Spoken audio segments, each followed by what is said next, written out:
Hi sir, how are you? I'm good. మీరు ఎలా ఉన్నారు? నేను సూపర్ ఉన్నాను. సో ఏంటి అసలు ఈ అకేషన్ ఏంటి హడావుడి అంతా? ఫేమ్ టైమ్ మీడియా ఓపెనింగ్ అనమాట ఇదంతా కూడా. అండ్ విక్రమాదిత్య గారు నాకు ఎప్పటి నుంచో మంచి ఫ్రెండ్. సో ఆయన ఫేమ్ టైమ్ మీడియా అనే ఒక ఎంసీసీఎన్ నెట్వర్క్ని ఓపెన్ చేస్తూ సెలబ్రిటీ ఛానల్స్ అన్నింటినీ తీసుకొని దాంట్లో చాలామంది సెలబ్రిటీస్ ఏంటంటే లైక్ షూటింగ్స్లో బిజీగా ఉండడం వల్ల లేదా వేరే టైం ఫ్యాక్టర్స్ వల్ల సో వాళ్ళకి యూట్యూబ్ చేయాలని ఉన్నా కానీ ఆ మోటివేషన్ అనేది క్రియేట్ అవ్వదు.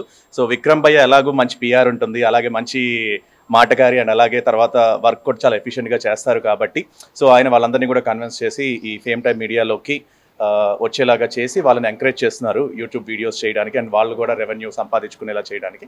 And this is very good opportunity for every one. So అటు ఫేమ్ టైమ్ మీడియాకి అండ్ అలాగే సెలబ్రిటీ ఛానల్స్ అందరికీ కూడా.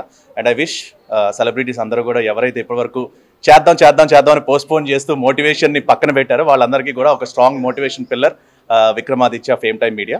సో అందరూ కూడా బాగా సంపాదించుకొని మంచి పేరు మంచి కంటెంట్ చేస్తారు, మంచి కంటెంట్ చేసి మంచి పేరు తెచ్చుకుంటారని చెప్పి హార్ట్లీ విషింగ్. సో చెప్పండి, ఇప్పుడు ప్రెసెంట్ ఏం ప్రాజెక్ట్స్ నడుస్తున్నాయి, మీరు ఏం ప్రాజెక్ట్స్ చేస్తున్నారు? ప్రస్తుతం నేను ఈటీవీలో కలిసి ఉందాంరా, మా టీవీలో మా టీవీలో జీవనజ్యోతి అండ్ జెమినీలో మా ఇంటి దేవత సీరియల్స్ చేస్తున్నాను. సో రీసెంట్ డేస్లో కొంచెం మీ హెల్త్ అప్సెట్ అయిందని చెప్పేసి విన్నాము. ఇప్పుడు ప్రెసెంట్ అంతా ఓకేనా? ఎట్లా ఉన్నారు? మీ ఫ్యాన్స్ చాలా మంది కింద కామెంట్స్లో మీరు చూస్తున్నారో లేదో ఇప్పుడు ఎలా ఉంది ఏంటి హెల్త్ అని చాలా మంది మెసేజ్ చేస్తున్నారు.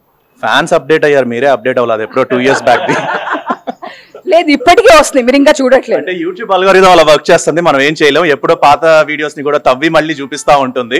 సో పీపుల్ నేను రిక్వెస్ట్ చేసేది ఒక్కటే, కనిపించిన ప్రతి వీడియోని నమ్మేయకండి, ఫ్యాక్ట్ చెక్ చేసుకోండి, అనాలిసిస్ చేయండి.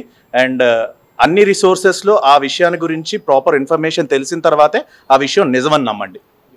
సో ఒకసారి ఉగాది విషెస్ మా బీఆర్కే ప్రేక్షకులందరికీ కూడా ఉగాది శుభాకాంక్షలు. Thank you.